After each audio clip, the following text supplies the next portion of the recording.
वालेकुम students, this is Ayesha Fatima. Welcome to my YouTube channel. तो आज हम लोग बीएससी फिज़िक्स का यानी कि फंडामेंटल ऑफ मैकेनिक्स की जो बुक है, हम लोग उसके चैप्टर रोटेशनल डायनामिक्स का लेक्चर नंबर 1 पढ़ेंगे, जिसका इंट्रोडक्शन में हम लोग बहुत सारी चीज़ें पढ़ेंगे। पहले हम लोग रिजिड बॉडी के बारे में पढ़ेंगे, फिर हम लोग रोटेशनल और ट्रांसलेटरी मोशन के बारे में पढ़ेंगे, फिर हम लोग उनके फार्मूलाज के बारे में पढ़ेंगे, फिर जो एंगुलर मोमेंटम है हम लोग नेक्स्ट वीडियोज़ में डिस्कस करेंगे। तो सबसे पहले हम लोग रिजिड बॉडी को देखते हैं, ठीक है। अब देखिए रिजिड बॉडी क्या होती है। रिजिड बॉडी एक ऐसी बॉडी होती है जिसमें जो सारे पार्टिकल्स होते हैं वो मोशन से पहले और मोशन के बाद अपनी सेम मोशन में रहते हैं। अगर हमारे पास एक रिजिड बॉडी है, उस पर हम लोग एक एक्सटर्नल फोर्स लगाएं, यानी कि in influence of external force and the particles before motion and after motion in influence of external force have same motion, ठीक है। एक्सटर्नल फोर्स के इन्फ्लुएंस में जो रिजिड बॉडी के पार्टिकल्स होते हैं वो बिफोर और आफ्टर मोशन जो है वो सेम रहते हैं। यानी कि हमारे पास देखिए एक रिजिड बॉडी है, इसके जो पार्टिकल्स के दरमियान जो डिस्टेंस है वो 5 सेंटीमीटर है। हम लोगों ने जब इस पर फोर्स लगाई, फोर्स लगाने की वजह से ये बॉडी मूव करके यहाँ आ गई और मोशन फोर्स लगने के बाद ये जो पार्टिकल यहाँ पर था अब सेंटर से वो यहाँ पर आ गया, ठीक है। तो अब देखें कि यहाँ पर भी इसका डिस्टेंस सेंटर से जो था वो 5 सेंटीमीटर था और यहाँ पर भी उसका जो डिस्टेंस है 5 सेंटीमीटर ही है। इसका मतलब क्या है कि जो मोशन है वो मोशन सेम है, यानी कि पार्टिकल जो है अपनी जगह पर फिक्स ही रहते हैं, रिजिड बॉडी में इधर उधर मूव नहीं करते। अब देखिए ये बॉडी, ये जो पॉइंट है वो यहाँ से यहाँ आ गया है, तो कौन सा एंगल बना है, तो इसमें जो एंगल है वो 180 बना है। रिलेटिव मोशन इसमें हमारे पास वो होती है जो before and after applying the force जो मोशन होती है वो हमारे पास रिलेटिव मोशन होती है, ठीक है। अब देखिए ये जो हमारे पास पॉइंट है वो ऐसे घूमता घूमता यहाँ पर आ गया है, तो इसलिए ये जो एंगल बना है वो हमारे पास 180 डिग्री है। पीछे हमने देखा था कि 180 डिग्री एंगल बन रहा था। अगर हमारे पास एक रिजिड बॉडी है वो एंगल थीटा पे मूव करती है, तो जो पार्टिकल्स होते हैं वो रिजिड बॉडी के वो भी एंगल थीटा पर ही स्वेप्ट करते हैं। अब देखें हमारे पास एंगल थीटा है। अब देखिए हमारे पास एक रिजिड बॉडी है, इसके दो पार्टिकल के दरमियान जो है वो डिस्टेंस है वो 2 सेंटीमीटर है। जब ये बॉडी मूव करके यहाँ आ गई तब भी इसके दो पार्टिकल्स के दरमियान में जो डिस्टेंस था वो 2 सेंटीमीटर ही रहा, यानी कि जो हमारे पास रिजिड बॉडी है उसके पार्टिकल इसके दरमियान जो है वो डिस्टेंस सेम ही रहता है, ठीक है। और यहाँ पे जो हमारे पास एंगल है वो थीटा है। When a body which has no change in its shape, size and volume even after applying heavy external force. Rigid body हमारे पास वो बॉडी होती है जो अपनी शेप, साइज और वॉल्यूम जो चेंज नहीं करती, चाहे हम लोग उस पर हैवी एक्सटर्नल फोर्स लगाएं। देखिए हम लोग कहते हैं कि कोई भी बॉडी परफेक्टली रिजिड नहीं होती। परफेक्टली रिजिड कैसे नहीं होती? अब देखें हम जानते हैं कि रिजिड बॉडी में अगर डिफॉर्मेशन ना हो, नो डिफॉर्मेशन हो अगर किसी बॉडी में, तो वो रिजिड बॉडी होती है। अगर आइडियली हम देखें, ख्याली तौर पे हम देखें, तो हम लोग कह सकते हैं every body is rigid body. Ideally we can say that every body is rigid body that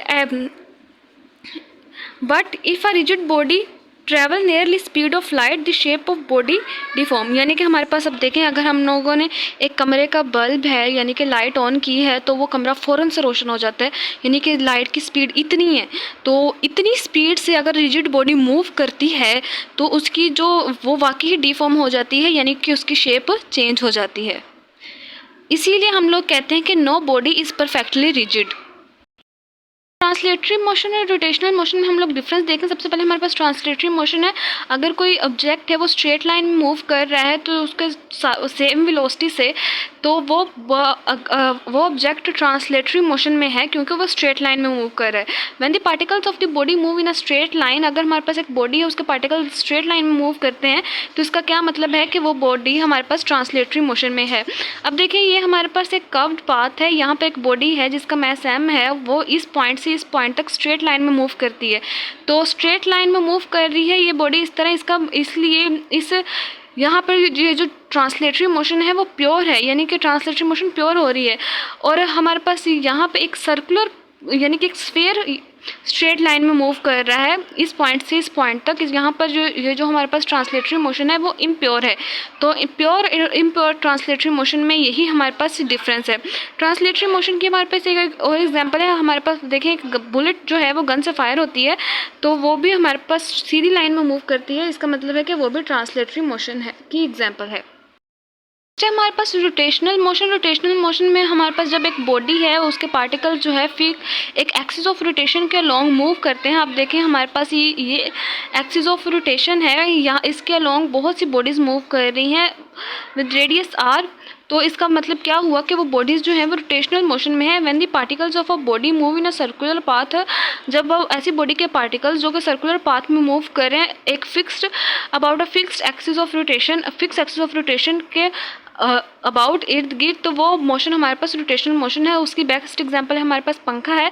पंखा, अब देखें ये पंखा है, ये हमारे पास ये उसकी प्लेट्स हैं, यहाँ वो अपने फिक्स एक्सिस ऑफ रोटेशन के लॉन्ग मूव कर रही है तो एंगुलर वेलोसिटी के साथ, क्योंकि जब बॉडी जो है वो स्ट्रेट लाइन में मूव करती है तो उसकी वेलोसिटी v होती है, और जब बॉडी रोटेशनल मोशन में मूव करती है तो उसकी वेलोसिटी जो है वो एंगुलर वेलोसिटी होती है यानी कि ओमेगा। तो ये पंखा हमारे पास जो है वो रोटेशनल मोशन की एक एग्जांपल है। हमारे पास डेफिनेशन है हमारे पास रूलिंग मोशन जो कम्बिनेशन होता है ट्रांसलेटरी और रोटेशनल मोशन का, उस कम्बिनेशन को हम लोग रूलिंग मोशन कहते हैं। इसमें हमारे पास अर्थ अब देखें कभी कभी सिस्ट अर्थ जो है वो ट्रांसलेटरी मोशन भी रखती है और रोटेशनल मोशन भी रखती है, यानी कि अर्थ सीधा भी मूव करती है और रोटेट भी करती है। इसलिए हम लोग जो अर्थ की मोशन है उसको रूलिंग मोशन कहते हैं। अगर हमारे पास ये जो सवाल आ जाए कि हमारे पास अर्थ की जो मोशन है वो ट्रांसलेटरी है या रोटेशनल है, तो हम लोग कहेंगे कि अर्थ की जो मोशन है वो ट्रांसलेटरी और रोटेशनल मोशन का कम्बिनेशन है, यानी कि रूलिंग मोशन है अर्थ की। सवाल पूछते हैं कि रोटेशनल और सर्कुलर मोशन में क्या फ़र्क है। रोटेशनल मोशन वो होता है जिसमें एक्सिस ऑफ रोटेशन चेंज हो सकते हैं, यानी कि अर्थ के जो एक्सिस ऑफ रोटेशन है वो चेंज हो सकते हैं, लेकिन और जो हमारे पास सर्कुलर मोशन है उसमें जो एक्सिस ऑफ रोटेशन है वो फिक्स रहते हैं। यानी कि हमारे पास सैटेलाइट्स हैं, सैटेलाइट्स जो है वो ज़मीन के इर्द गिर्द घूमती हैं, यानी कि वो उसके सैटेलाइट्स हमेशा ज़मीन के इर्द गिर्द घूमती रहेंगी या सितारों के इर्द गिर्द घूमती रहेंगी। उसके जो एक्सिस ऑफ रोटेशन है कभी चेंज नहीं होंगे, उसके एक्सिस ऑफ रोटेशन फिक्स है, इसलिए वो सर्कुलर मोशन में है। और अर्थ है जिसके एक्सिस ऑफ रोटेशन चेंज हो सकते हैं, इसलिए अर्थ हमारे पास रोटेशनल मोशन रखती है। Circular motion is subset of rotational motion. Subset मतलब क्या होता है कि सर्कुलर मोशन के अंदर जो है वो रोटेशनल मोशन है। Every particle of rigid body का जो भी पार्टिकल्स होता है वो सर्कुलर मोशन में होता है जब बॉडी रोटेशनल मोशन में होती है, यानी कि बॉडी जब रोटेशन मोशन में होती है तो उस बॉडी का हर पार्टिकल सर्कुलर मोशन में होता है। अब देखें इस चीज़ को समझने के लिए हमारे पास एक स्फेयर है। स्फेयर ये जो हमारे पास ये पूरा का पूरा स्फेयर है वो रोटेशनल मोशन में है, लेकिन इस स्फेयर के जो पार्टिकल्स हैं हमारे पास वो सर्कुलर मोशन में है।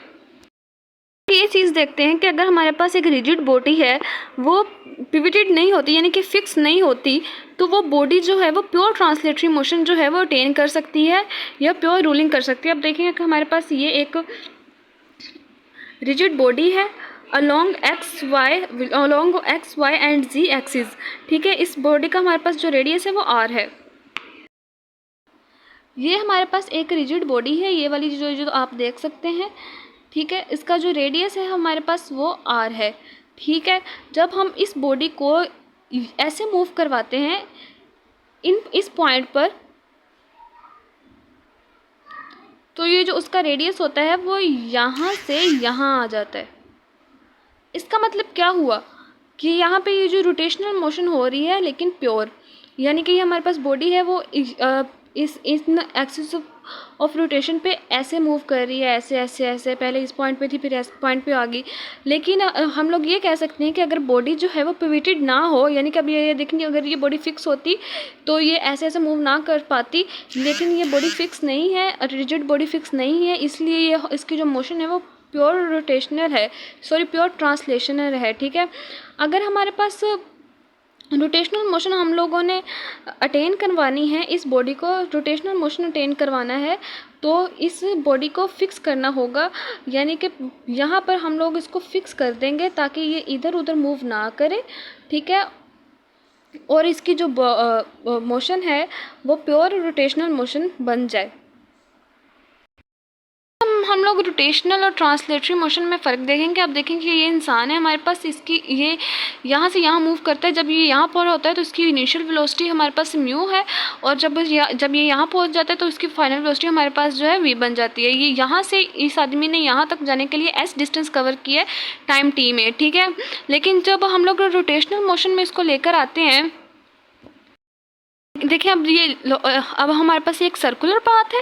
यहाँ पर ये आदमी यहाँ से लेकर यहाँ तक मूव करता है, ठीक है, यानी कि सर्कुलर पाथ में मूव कर रहा है, रोटेशनल मोशन कर रहा है, इसलिए इसकी जो वेलोसिटी होगी वो एंगुलर वेलोसिटी होगी।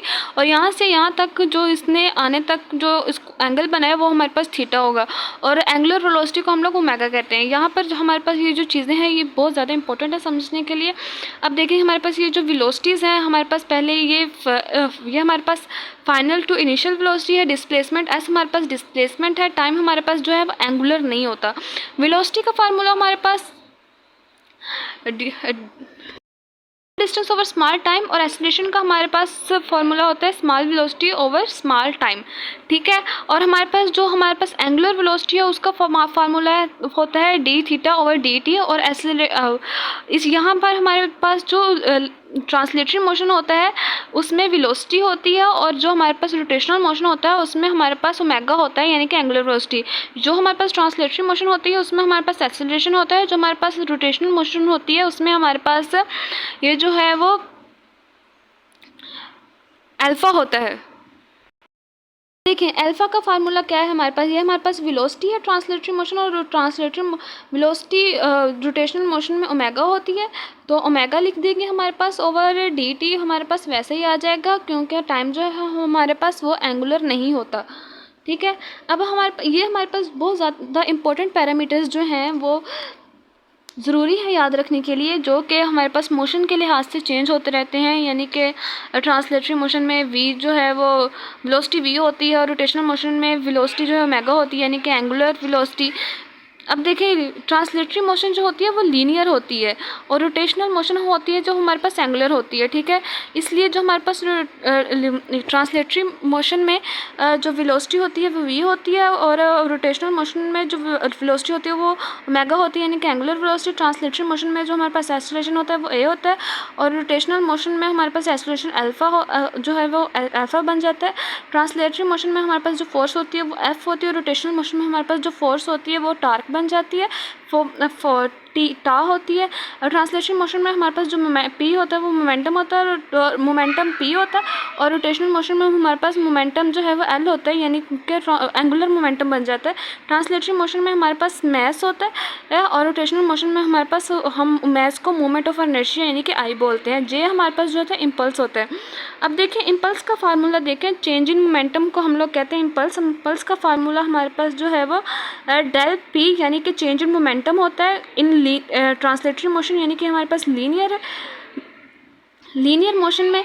तो अब देखिए मोमेंटम हमारे पास क्या होता है, मैस वी एम वी यानी कि इनिशियल वेलोसिटी और फाइनल वेलोसिटी और मैस, और इनिशियल वेलोसिटी और मैस ये हमारे पास लीनियर के लिए फार्मूला है। और ये हमारे पास एंगुलर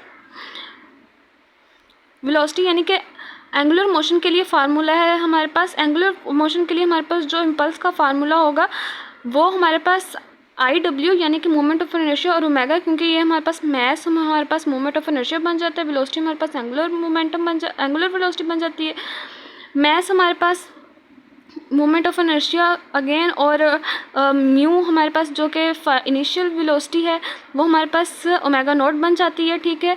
अब देखिए ये जो हमारे पास इम्पल्स है, अब देखिए ये जो हमारे पास ये जो हमारे पास डिफरेंस है मोमेंट ऑफ इनर्शिया इनिशियल और फाइनल और एंगुलर वेलोसिटी का ये जो हमारे पास डिफरेंस है वो डेल एल के इक्वल होता है, ठीक है। ओमेगा नॉट हमारे पास इनिशियल एंगुलर वेलोसिटी है और ओमेगा हमारे पास फाइनल एंगुलर वेलोसिटी है। इस तरह हम लोग आगे फार्मूलाज देखते हैं इसी तरह के। मोमेंटम का जो हमारे पास फार्मूला होता है लीनियर के लिए वो P = mv होता है, और एंगुलर के लिए हमारे पास जो है वो L = IW होता है, क्योंकि m हमारे पास जो है I के इक्वल होता है इन एंगुलर, और v हमारे पास W के होता है इन एंगुलर।